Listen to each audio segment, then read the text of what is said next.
Baiklah, saudara mahasiswa, kita memasuki pada sesi kedua, yaitu mengenai faktor pembatas ekologi. Saudara mahasiswa, jumpa kembali pada sesi 2 tuton ekologi. Jika pada sesi 1 kita telah membahas sejarah, ruang lingkup ekologi, dan niche.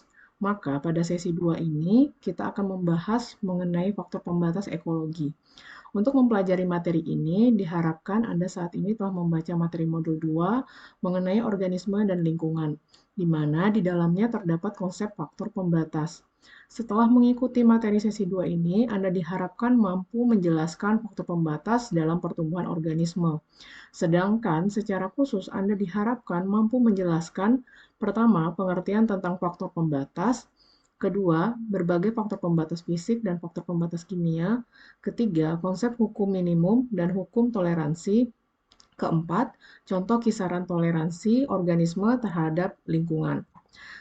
Faktor pembatas merupakan faktor yang berupa variabel fisik dan kimia yang pada akhirnya akan membatasi aktivitas dan distribusi suatu organisme.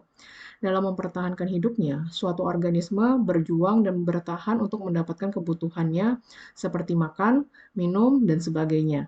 Pada kondisi di mana organisme dipengaruhi oleh faktor pembatas, maka keberhasilan organisme tersebut untuk mempertahankan kelangsungan hidupnya menjadi kecil. Oleh karena itu, faktor pembatas memungkinkan untuk menjadi faktor pengendali pertumbuhan dan produktivitas suatu ekosistem. Terdapat tiga jenis faktor pembatas, yaitu faktor pembatas fisik, seperti cahaya, suhu, ketersediaan air. Faktor pembatas kimia, seperti C, H, O, N, S, CO2, O2, dan sebagainya. Dan yang terakhir adalah faktor pembatas biologi. Terdapat hukum minimum dan hukum toleransi sangat berhubungan erat dengan faktor pembatas.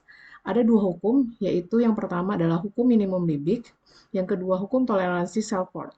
Selain itu juga terdapat dua sifat toleransi pada organisme. Organisme dengan toleransi luas atau lebar disebut dengan Yuri, sedangkan organisme dengan toleransi sempit disebut dengan Steno. Untuk memantapkan pemahaman Anda, silakan membaca kembali modul 2. Selamat belajar dan salam tuton.